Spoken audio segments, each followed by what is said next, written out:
नमस्कार. मी Deepak Sonawane. Eco friendly नर्सरीच्या यूट्यूब चॅनलवर आपल्या सर्वांचे सहर्ष स्वागत. आपण आता माहिती घेतो आहोत चंदनाची. चंदन हा सदाहरित वृक्ष आहे. साधारण 30 ते 40 फूट याची वाढ होते. प्रामुख्याने हा जो आहे हा परजीवी आहे. म्हणजे थोडक्यात म्हणजे कावळ्याच्या घरात अंडी देणारं आणि कावळ्यांकडून त्या पिल्लांची वाढ करून घेणारं तसा हा परजीवी वृक्ष आहे. आता याच्यामध्ये ही एक गवत आहे किंवा ही लाल भाजी, याची मुळं यांच्या मुळावर जाऊन याचं अन्नद्रव्य घेऊन या झाडाची वाढ होते. त्यामुळे याची लागवड केली तर याला एक म्हणजे जोडवन एकदा एक जवळ म्हणजे परजीवी असल्यामुळे दुसरी एक वनस्पती याच्या जवळ लागवड करणं गरजेचं आहे. साधारणतः सुरुवातीला तूर किंवा रुई या झाडावर झाडाजवळ याची वाढ चांगली होते. आणि दुसरी गोष्ट, सगळ्यात महत्वाची गोष्ट, ज्याला लागवड करायची आहे त्यांनी एक लक्षात घ्यावं की हा चोरीला जाणारच आहे. कारण याच्या चोऱ्या प्रचंड प्रमाणावर होतात आणि याचं कन्झम्पशन सर्वसाधारणपणे सर्वजण करू शकतात. त्यामुळे याची लागवड करताना सांभाळून लागवड करायची. जसं आपण रक्तचंदनामध्ये बघितलं त्याचप्रमाणे याच्या सुद्धा ह्या ज्या फांद्या आहेत, या झाडाची जशी सरळ वरती वाढ होत जाईल तशा या साईडच्या फांद्या कट करायच्या आहेत, जेणेकरून झाडाचं खोड असं चांगलं वाढेल. आणि हा खोडातला जो गाभा निघतो तो महत्वाचा आहे. साधारण गाभा 7व्या-8व्या वर्षानंतर तयार व्हायला सुरुवात होते. झाडाची वाढ चांगली होते जर कधी आपण त्याचं व्यवस्थित नियोजन करत असलो तर. साधारण 15 ते 20 वर्षानंतर हे काढायला हरकत नाही.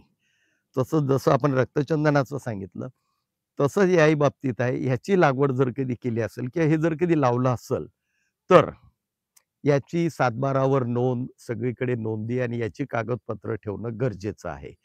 अन्यथा तुम्ही हे झाड विकू शकत नाही, तोडू शकत नाही, वापरू शकत नाही. त्यामुळे याची नोंद होणं गरजेचं आहे.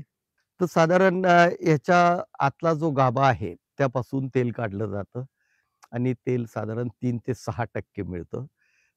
त्याचा दर जो आहे तेलाचा, तुम्ही जसं प्युरिटीचं जे आहे त्याप्रमाणे जर कधी तुम्ही तेल काढलं तर साधारण 1.5 लाख ते 2.5 लाख रुपये पर केजी याचा दर आहे.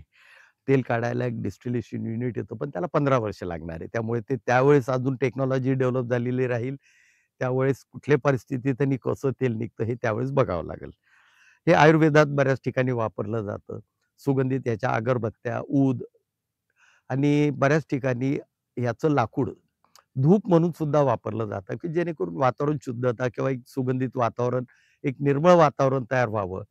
आयुर्वेदामध्ये ही वनस्पती शीत धरली जाते. पूर्वी चंदन उघडून सुद्धा कपाळाला लावलं जायचं किंवा आपण पूजेमध्ये सुद्धा याला एक धार्मिक महत्त्व हे वेगळं आहे.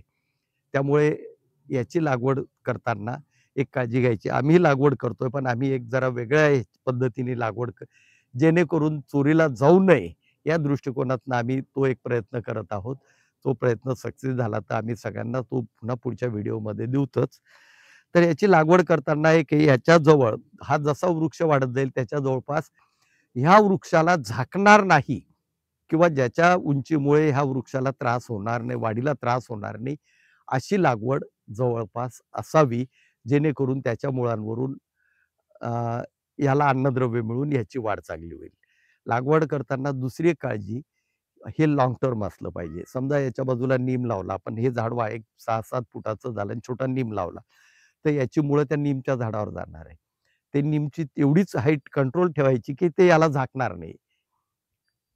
पण तो नीम जोपर्यंत हे झाड काढत नाही तोपर्यंत आपल्याला सांभाळावं लागणार आहे. तेवढी ती काळजी घ्यायची. तर चॅनलला सबस्क्राईब करा, लाईक करा, शेअर करा.